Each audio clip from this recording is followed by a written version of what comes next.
Welcome top news today. A former campaign aide to Donald Trump embarked on a whirlwind tour of U.S. newsrooms on Monday to make a number of incendiary claims, prompting one host to ask him if he had been drinking. At various points during the day, Sam Nunberg told The Washington Post he had been subpoenaed to appear in front of a federal jury investigating Russia's interference in the 2016 presidential election but would not comply. Said Trump won this election on his own and campaigned his ass off, but added, "There is nobody who hates him more than me." Told MSNBC by phone shortly after, "It would be funny if they arrested me." Said he didn't think Trump colluded with the Russians, but Robert Mueller might have uncovered some illegal activity by the president. Told CNN over 3 separate appearances that Carter Page had colluded with the Russians and was a scumbag and a weird dude. Added Trump knew about the Trump Jr. meeting with a Russian lawyer at Trump Tower and "I don't know why he went around trying to hide it." Was told by CNN host Erin Burnett that she smelled alcohol on his breath. You turned on his earlier position of not complying with the Russia investigation, telling the Associated Press, "I'm going to end up cooperating with the grand jury." Did a full 360 by saying he not appear before the jury on Friday during another appearance on MSNBC which resembled more an intervention than an interview. Was told by MSNBC legal expert Maya Wiley that, "I think your family wants you home for Thanksgiving, and I think you should testify," to which he replied, "I'm not going to jail."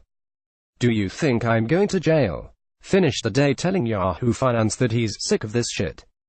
Here's CNN's Erin Burnett telling former Trump aide Sam Nunberg that she can smell alcohol on his breath. He says he hasn't been drinking. Pic.twitter.com Triye 9 Ica Jim Dalrymple 2 at Dalrymple March 6, 2018 Nunberg first worked for one of Trump's businesses before helping advise his presidential campaign. He fired in August 2015 amid reports that he posted racially charged messages on Facebook. His behavior yesterday initially prompted astonishment, but this soon turned to concern for his well-being, with friends telling the Daily Beast they were worried he had been drinking. Sam Nunberg's meltdown seemed funny at first.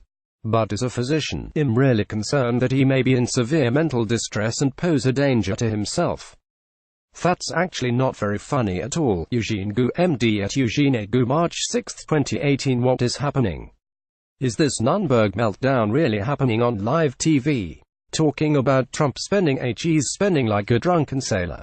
He says he supports Trump, but then says I hate Trump. He says his attorney wasn't aware he was doing live interviews. Pic.twitter.com Zogats F4A Sarah Sidner at Sarah Sidnan March 6, 2018 The special counsel investigation led by Mueller is examining allegations that Trump's campaign collaborated with Russia to sway the 2016 election that put him in the White House. It arose in part from the findings of U.S. intelligence agencies that Russia had meddled in the election and that its goals eventually included aiding Trump, who won a surprise victory over Democrat Hillary Clinton. Russia has denied the allegations and Trump has said there was no collusion between Moscow and his campaign. Mueller has charged several Trump associates and more than a dozen Russians. In a telephone call with MSNBC, Nunberg said a subpoena to appear before a grand jury was absolutely ridiculous. How long until Sam Nunberg gets charged? We are watching a meltdown of epic proportions. He's doing the news circuit right now and he is burying himself more with every minute he talks. Pic.twitter.com 3C80 Yig Red T Raccoon at Red Raccoon March 5, 2018 A person who refuses to testify or produce documents can be jailed for up to 18 months for civil contempt. The person could later be charged with criminal contempt, said Barbara McQuaid, a former U.S. attorney for the Eastern District of Michigan who teaches law at the University of Michigan. It is incredibly dangerous and it's also such a bad idea to do it so publicly, she said of Nunberg's public pronouncements.